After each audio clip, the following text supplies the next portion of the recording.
All righty. So we are just going live with our webinar. We're going to give a little bit, let a few people in, and we will get live going here in a second. Welcome to the Vector Choice webinar. The $1 trillion credit card industry is moving and its costs, charges, and fraud down to your business.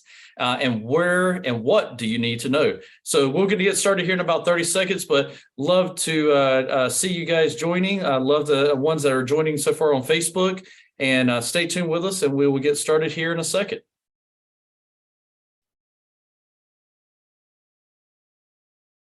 All righty, guys. Well, let's go and get started.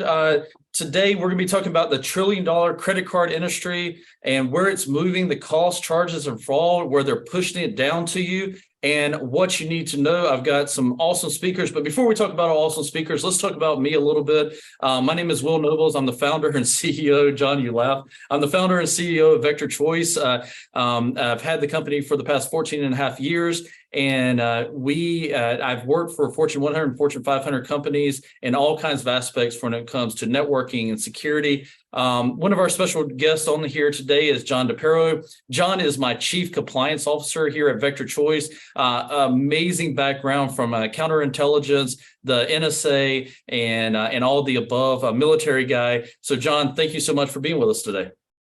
It's great to be here. And you are a great speaker too. You don't have to separate yourself off in introductions. You are a great speaker, Will. Give yourself some credit. I appreciate it, John. So I see, John, that you're in a different location than normal. I know I just made it to Nashville, Tennessee today. Where are you sitting at? I'm in Miami. Miami. So it's a little warm down there? Same as St. Pete, but it is a little warm. Different. Warm. Good to hear. We have air conditioning in St. Pete. I don't think Nashville right now has AC. I think they still have the heaters on here, but it is very warm today in Nashville. But also, we've got a special guest, Dan. He's a partner in charge information assurance at Apero. Dan, tell us a little bit about yourself as well.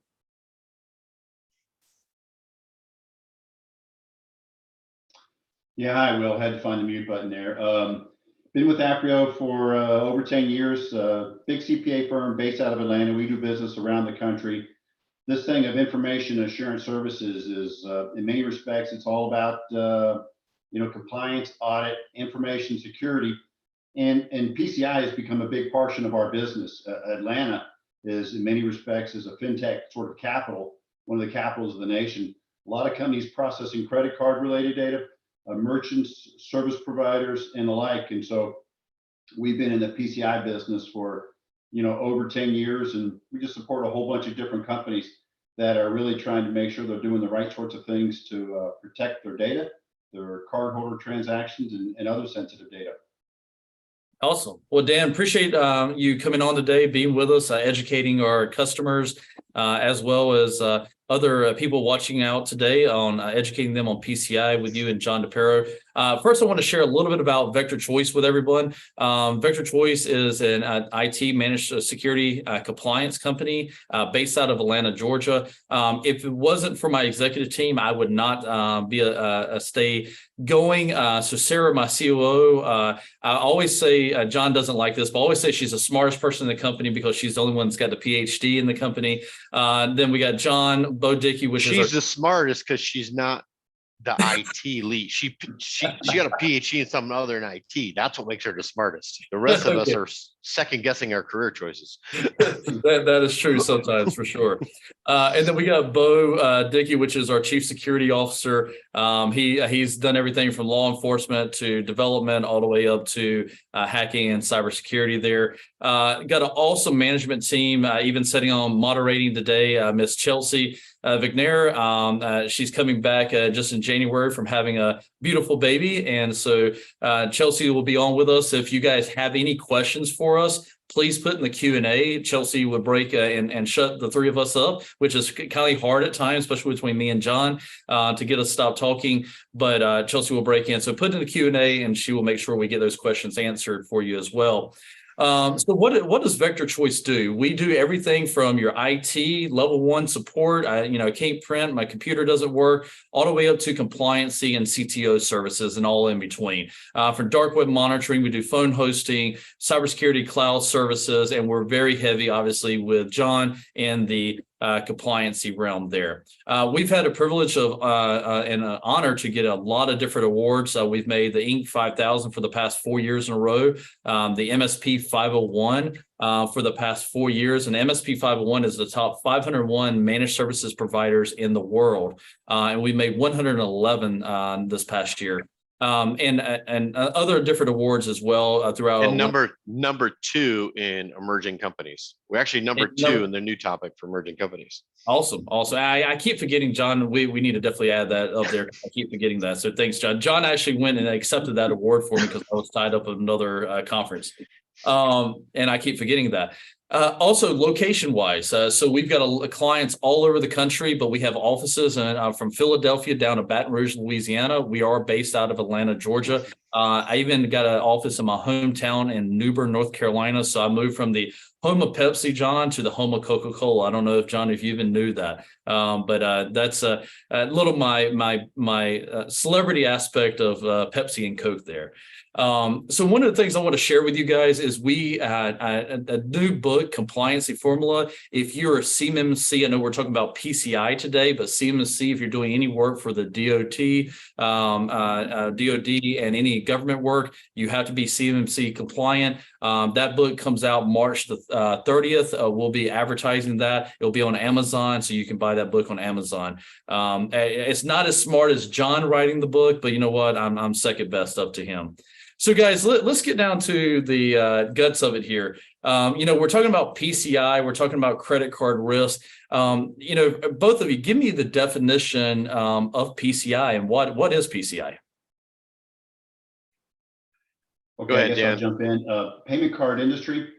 This is a standard that was put forward by the big card brands, Visa, MasterCards of the world. Oh, it goes back maybe 15 years or thereabouts, relative to protecting cardholder data.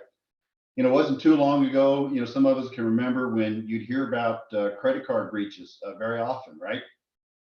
Some of the big merchants and whatever used to be in the news much more than it is now. But PCI is all about a set of security-related controls and standards that any organization that comes into contact with what's known as cardholder data, think of the 16-digit primary account number on your credit card and the expiry date and the CVV code and that sort of stuff. Well, obviously that's a big target for hackers to get a hold of, because what they've done in the past is you steal that data, that credit card data, and next thing you know, there's fraudulent transactions. So there's a big target on all of that. It's worth money in dark markets, black markets, if you will. And so PCI is this standard that says for merchants and for service organizations and even service providers, managed service providers, if you will, that have access to information systems where that credit card data is, there's a set of standards about how companies should go about protecting that data. That fundamentally is what the PCI data security standard is all about. John, you want to weigh in on that as well? Yeah. What I'll add, everything is dead on. It's just that essentially over the years, they've learned what cost them money and they put a new control out. PCI DSS is the standard, right? 1, 2, 3. Now we're getting ready in March for PCI DSS 4. All new, very robust. And it's all the questions, standards, controls that based on 50 years of credit card losses that they've learned, these are the things we need to do differently to protect ourselves. And when I say ourselves, I mean Visa, I mean MasterCard, I don't mean John and Will, right? So those are the rules are written by the credit card companies. And I think that's very important that people understand. It's not optional. You can't get different PCI rules from one company to the other. The rules are the rules, and it applies to everyone who takes Visa, MasterCard, American Express, Discover, and ACH. Yeah. So John and Dan both, What changes? I mean, John, you just mentioned March, right? The change in that March is, I can't believe March of 2023 is only 15 days away. But what changes are happening in March that is different than today? So, like I said, like insurance companies, everybody else, everyone's looking backwards at what cost them money previously and trying to put controls in place. And some of those controls are now being a better understanding of the full scope of that cardholder data environment that we talk about. That's anywhere that Dan talked about. What is cardholder data, right? It's anything in your environment that touches it, to include the people, right? I'll give you an example. I was talking to one of our clients last week, and they talk about PCI compliance, and we were talking about the changes. And they said, well, it's okay for us. We do everything's web-based. We don't even, it's just through a web portal. So your clients call in and what? And they go, yeah, it tells the number to put it in. I go, well, I know for a fact we record your phone calls for customers, like, hey, this call is being monitored for training. I go, doesn't that recording have their full credit card payment information? And like the deer in headlights, they're like, oh my God, we never thought about it. We're literally recording everybody's payment information. It's not the end of the world. I'm not saying you can't do that, but you have to take into account, where is all that cardholder data? You put it into a computer. Computers have perishable memory. People, employees. Does your employee have cardholder data? The biggest change, without getting technical, for me, for PCI DSS 4, is the requirement for every single vendor. I don't mean the credit card companies. I mean Bob's hardware store, to have a scoping document where they fully understand where all the cardholder data sits in their environment. How about you, Dan? So John, before Dan answers, so you're telling me the hair, the guy that does my hair, and I go get a haircut, and I swipe on his little square. Does he have to meet those as well? He absolutely does. Now, what does he? You mentioned Square, right? Which is actually another company. Difference on names within names. They just had a big compromise this past year, right? Yep. So they're changing the terms and conditions. You have mobile devices. Those mobile devices have the cardholder data. They're on your Wi-Fi network, right? So people think there's a misunderstanding about who owns risk. PCI DSS 4 is reshaping that. You don't get to just blame Square if you're in charge of your own wireless network that it's on, or if your employee takes the card and goes in the back and is in physical possession away from the cardholder. These are the new aspects that they're asking you to reassess. No one's saying you can't do those things. You just have to be honest in your scoping document that is how you're processing, storing, and transmitting cardholder data. Yep. Dan, your thoughts on the changes? So we've been operating under a protocol that's been known as version 3.2.1, and it's been around for 4 or 5 years. 3.2 and fundamentally 3.0 goes back 7 or 8 years or whatnot. And a lot's obviously happened to technology in that span of whatever it is, 5 or 6 years to now. In terms of the technology footprint used by merchants, used by service organizations, as well as the nature of the threat landscape, much more sophisticated. 4.0 is intended to really catch up that security protocol that's more in line with the more current needs for security across the payments landscape. And so it does that, and by putting, as John was saying, more responsibilities on any entity that is processing cardholder data. And so 4.0 is a big step in that direction. There's a couple of different waves of requirements. There's an initial wave of requirement that was released this past March, and it becomes, fully effective March 31, 2024. So 3.2.1 is phased out then, no longer is that applicable. 4.0 comes into place. There's an initial preliminary set of, not preliminary, but an initial set of base requirements for 4 that go into effect then, and then a subsequent set of requirements that go into effect no later than March 31, 2025. That the initial set for companies that are familiar with PCI, and they've been doing 3.2.1, it's pretty modest, the nature of the changes. More emphasis on responsibility, like what John was talking about, but that's pretty much. The second layer of the changes that what PCI right now calls best practices or future data changes, that can be a heavy lift for many companies, be they merchants or service providers. So just going to keep that in mind. And so what we're telling people is, hey, make sure that you understand what this means to your business.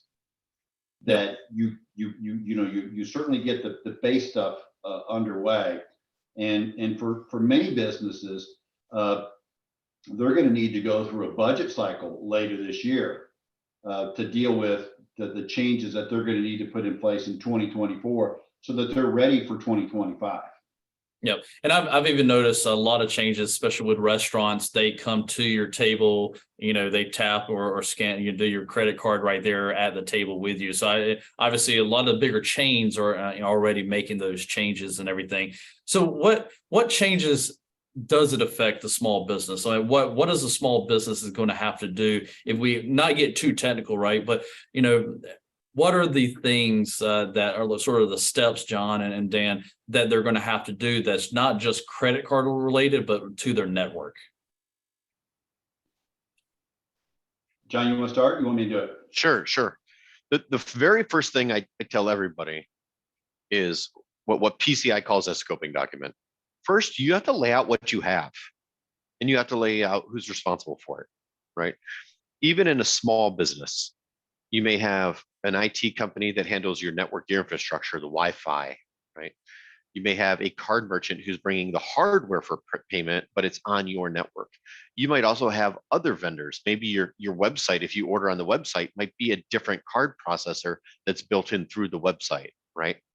So even in a small business, if you have a blended sales distribution, like online and in person, over the phone and delivery, you can have a pretty complicated who's responsible for what PCI environment. The very first step is to have a partner who understands PCI help you with the scoping document. To like Dan said, some of the changes are going to be brutal. Some of them we think are weird, but like rogue wireless scanning once a year. Right? Does that apply to you?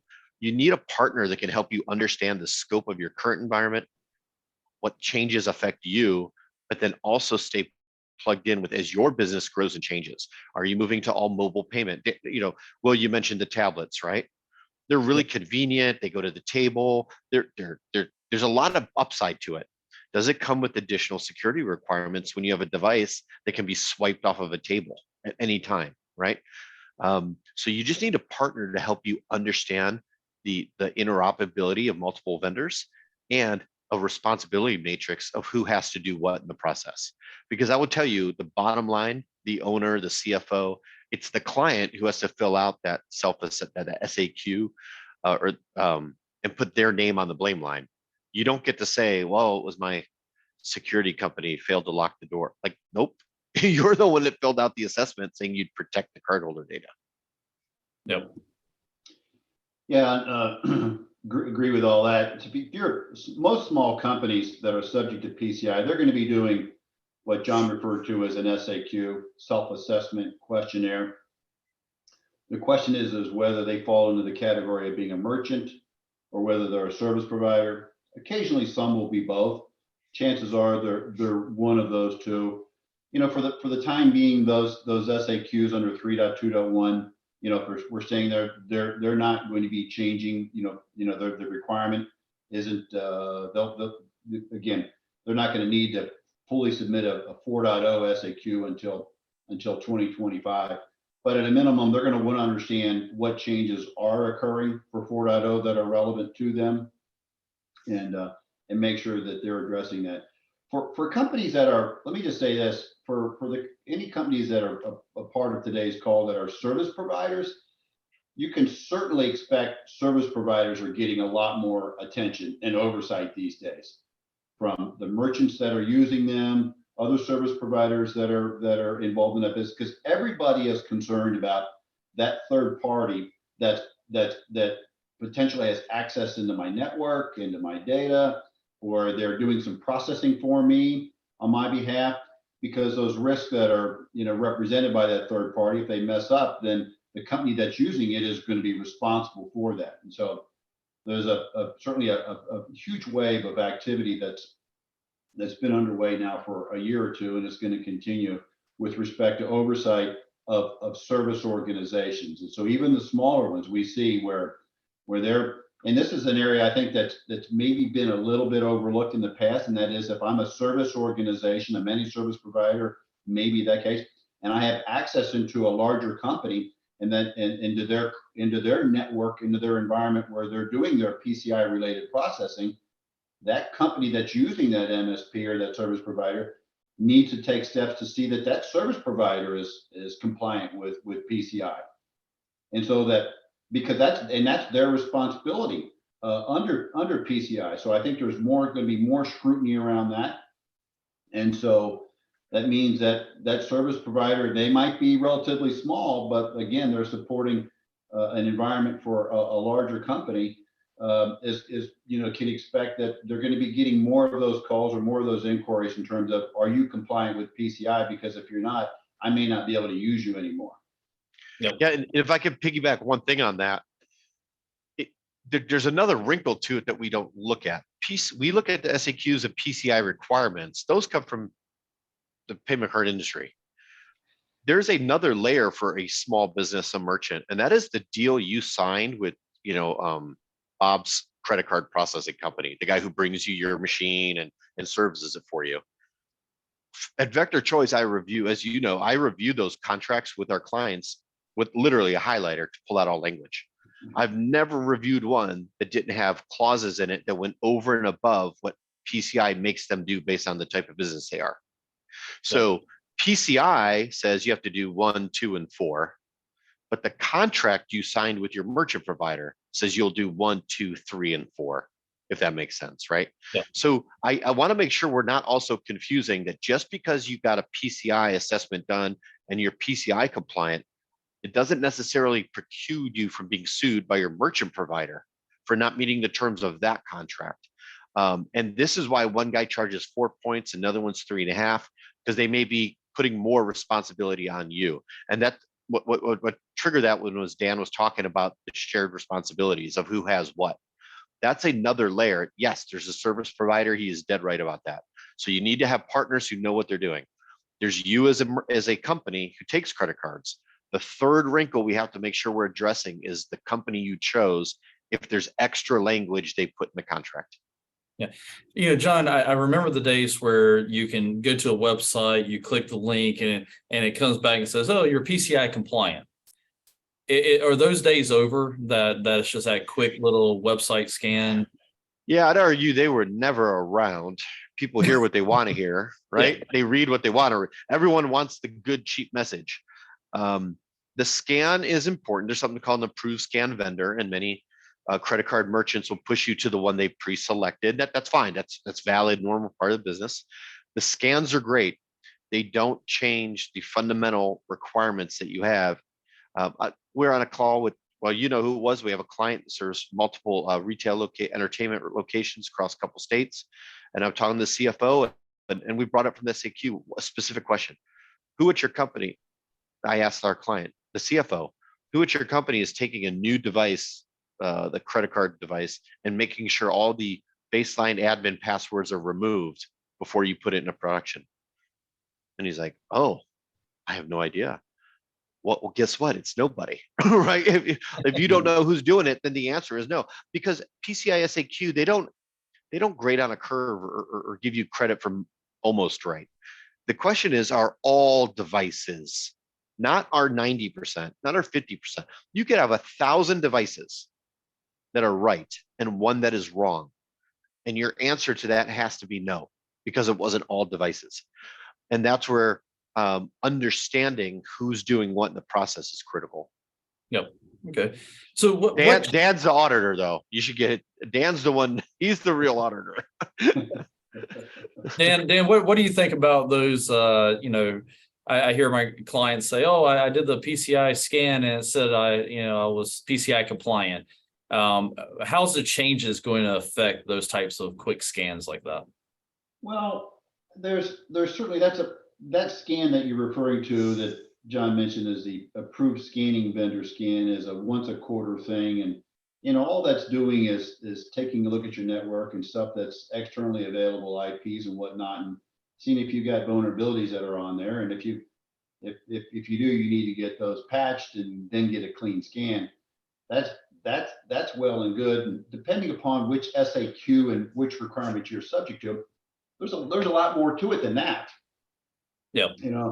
There's protection of your endpoints. There's, management of your application. There's management of your access, et cetera, et cetera. Otherwise your network access, et cetera, management of your third parties. So there's a whole lot more to it, but it's not uncommon for people to think, I passed that scan, boy, we're all good.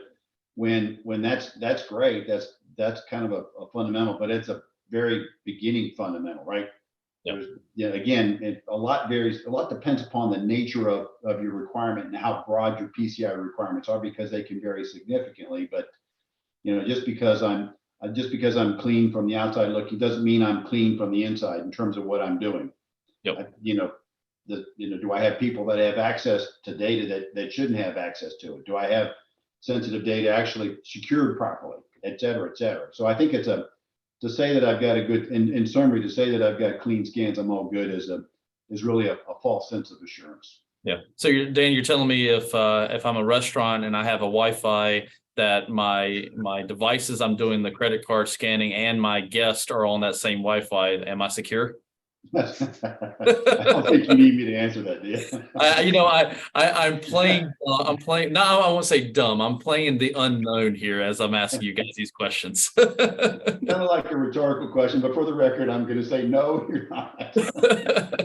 All right, guys. So what is the cost? I guess, obviously each company would be different. Like, what's the cost to implement this type of stuff? And then maybe what is the cost of losing your ability to run credit cards? So let's talk about both sides of that real quick. Mm-hmm. The trick with cost is it all depends where you're starting from. If you've taken, like Dan has said, that the new requirements for most small merchants are not going to be huge and horrible. The problem is going to be is the new emphasis and enforcement on making sure you were doing them. If you've been pencil whipping it, running a scan saying, I'm good, I ran the scan, that lift could be substantial, because PCI assumes you're already compliant. So if they add 1 or 2 or 5 new things, to them, it's a small lift. But if you're going from 5% compliant to 100% compliant, it's going to be painful. That's why we've been advocating, let's get the assessments and the scoping documents done now. Let's plan this over a year. Let's spread the spend out over a year. Let's identify any critical deficiencies right now, right? Like that you're running on an unsecured, wide open guest network, all your payment information, right? And that you have the same username and password for the modem that the cable company gave you, right? Like, so maybe let's identify that stuff now and get you on a roadmap. And then the next big cost is going to be people who are, I think there's a huge cost coming for service companies, and not necessarily they need new stuff, is that they're constantly going to be having to demonstrate their compliance to all their customers. Like, it becomes death by 1,000 cuts if you're constantly having to show your clients that you're compliant, and you're compliant for their specific environment. It gets busy. I mean, how much time? Will, you've owned an MSP for years. 10 years ago, how long did it take you to fill out someone's insurance or PCI questionnaire form? Not long at all. Now it's totally different. Well, it takes you even less time because you hired an entire division to do it for that you. too. I don't have to do it. But how long does it take us, right? Now Yeah. It's a project. It's literally a project. We put a ticket in the ticketing system. It becomes an assigned project now. It's not like I'll answer these things for you. It's now a no kidding project. Yep. So if you have to do that across 100 clients that you have, it could very well be a full-time job for a new employee. So some of the costs are not hard costs of, well, now I need a pen test and those cost X number of dollars a year. Some of it is an increased process cost. Yep. Dan, what about you on the cost side? Dan, talk more about the cost of losing the ability to run credit cards for companies. I'm sure you've seen with auditing. I'm sure you've seen that. Well, we've seen companies, have breakdowns in security that really cause them to not be compliant, and that can, and not being able to demonstrate that to customers and prospects, can put the business at risk, and certainly it creates a really awkward situation for them. Okay. So it's painful. They really, nobody wants to go there. Okay. It's kind of an extreme when people are losing.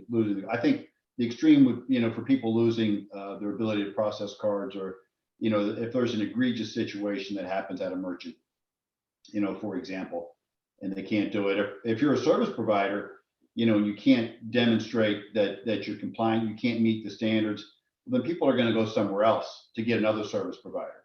Yeah. Right. If you're a merchant, then you're just going to get cut off by your bank or your acquiring organization, et cetera. So, it happens. I think that, the industry, I think there's just less tolerance now is happening with respect to non-compliance and adherence to the particular standard. So that certainly is a thing. With 4.0, there certainly are, if you're subject to the full range of requirements under 4.0, there certainly are some more enhanced requirements around encryption. There's much bigger emphasis on access controls. You have to have not just MFA into your network, but subsequently another layer of MFA into the enclave that may be supporting cardholder data. So that needs to happen. It needs to have automated review of logs if you're not already doing all of that. Yeah. Et cetera, et cetera. So there's some of that, and like I said, depending upon where you're at, that could be costly and difficult for some companies to put that in place. Okay. The good news is, whether it's the FTC with their new safeguards, whether it's your insurance company, you actually see a lot of external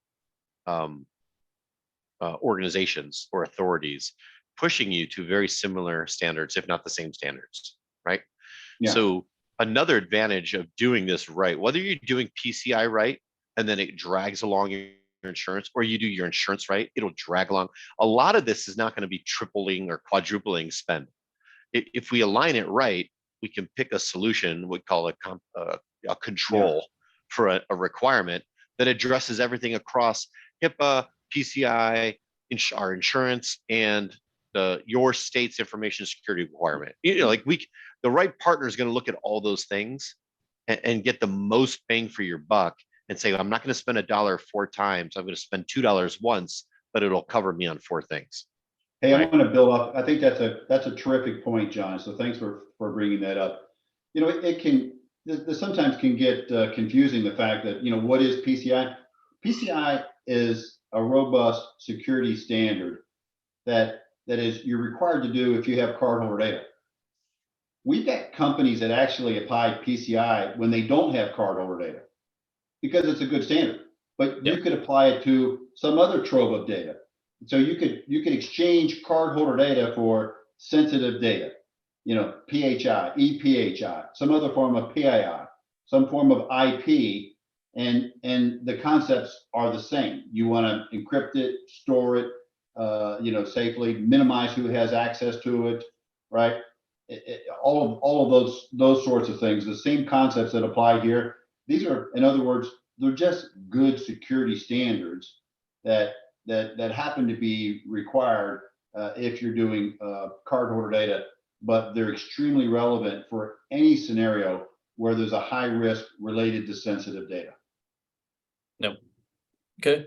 Well, guys, my last question here is, what can a company do this year in 2023 to actually start prepping for that? Where do they start? I guess is the biggest question. Where do they start at, John? Well, like I said, find a partner who knows what they're doing and ask them to come tell you, right? Let us in. We're going to look underneath the tablecloth, at all everything you swept under the rug, right? Let us come as a partner who works for you, right? Like we have credentialed PCI guys. If they go do a credentialed PCI audit, really they're providing that audit for the bigger PCI community environment. The same thing with CMMC or anything else. have a partner that's going to come in and show you exactly where you're deficient with a realistic plan to get you compliant.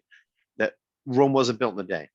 And ideally, it's the partner that can help you do a crosswalk between all your business security requirements, whether it's your insurance or the government or whoever it is. So to me, it start with a scoping doc. Start with what we call gap analysis and a scoping document.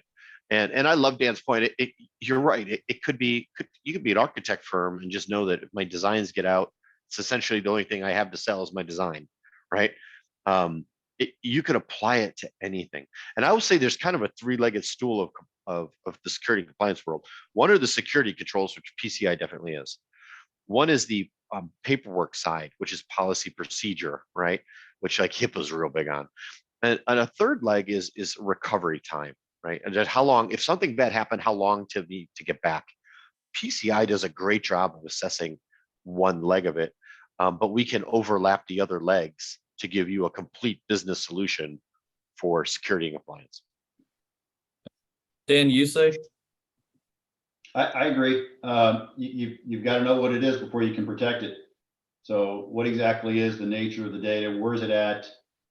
How can I tighten that scope to minimize, the effort associated with all this? And don't assume. I think this happens a lot, quite frankly, with SAQs. That there's some assumptions that we're doing those things when we're signing yes, no, whether we're doing it or not. I think you're rolling the dice a little bit with that if you're doing it, because you may not be doing it, or you might get challenged on that, and it could hurt your reputation. So I think that all just parallels and just sort of adds to the great advice that John had. Great. So, great. and what I tell people, if you don't know, let's say you're interviewing a partner, a solution provider, and take your SAQ, grab one that you don't understand. You're a CFO, you have no idea what encryption, I don't even know what this is. And they say, oh yeah, we do that. Show me. They should be able to show you. They should have, Dan talked about those automated logs, and they should have logs. They should have, we call artifacts and evidence. If you say you're doing something, it should be easy for you to show it to me. If they can't show it to you, they will not be able to show it to to be honest, to the guys that work with Dan when the insurance company hires them to come in and do an audit, right? so Yeah. If you can't show it, then it doesn't actually exist. So show me is a great qualifying question. If your partner is helping you with an SAQ and they're telling you yes, it could be your internal IT guy who you love to death because he's been at the family business forever. And if he says, yeah, we're good on it, just say, then show me. Because if they can't, then they're not. Dan, I always tell John, I think of IT security and compliance sort of all the same in the way, but IT is actually doing the work and, actually doing the fixing, breaking, fixing those things. The cybersecurity portion is the software that actually helps protect and monitor and control that. Compliance really is the documentation that actually proves that you're actually being compliant, and all these tools and things that you're doing in IT and cybersecurity is actually being followed. Dan, would that be your assessment as well? Absolutely will. And in many respects, the business that I'm a part of and founded is that compliance aspect. You could say audit is a degree of compliance, and it's funny how many times I can think of over a couple of decades now, people are doing things, it's there, right? But coming in to do the show me, let's get the evidence piece, right? That drives change. A lot of times it's not so easy to prove that we're doing it. Yep. If we can't prove it, then really how consistently is it happening? Yep. And for PCI purposes or whatever else it is, and if we're not sure that it's really happening, then how secure are we? So it's not just about meeting some regulation, but chances are the transactions that are being processed there, the network that is available, that's important to safeguard the business and its reputation. And so again, the compliance in many respects is that piece that comes along, having to go that extra mile to really button up the procedure to be able to prove that's happening. That's why there's value there, and that's why people require compliance. And is just for that. Definitely. Well, guys, I appreciate you guys being on. So if you have any questions for me, John, you can contact us at info@vectorchoice.com or the 1-877 phone number here. For you guys being on today, I'm going to give John's time to you guys. So he loves when I do that, but I'm going to give you guys a free consult with John. Scan the QR code. The team will put it here in the chat as well for me, but there's the link, QR code, and the link will be in the chat. But feel free, book a time with him and talk about your credit card processing, where you're at, what, the form that you filled out. Make sure that you are actually following that. If you're a client of ours, definitely reach out. We want to make sure you're protected. And if you're someone that's just listening and you guys just want John's ear, feel free to scan the QR code, reach out to John. Again, I love giving his time away. Guys, Dan and John, appreciate it, guys. I know it's later in the afternoon for you guys to jump on, but thanks for jumping on today. Hey, shameless plug for any of the service providers out there.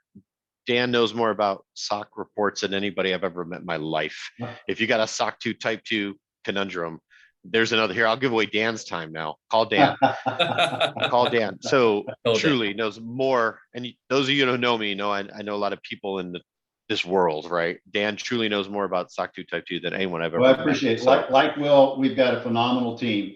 We've got over 40 people that just live. That's all we do is SOC, ISO, PCI, and all of that. So thank you for the shameless plug, John. So it's a real pleasure.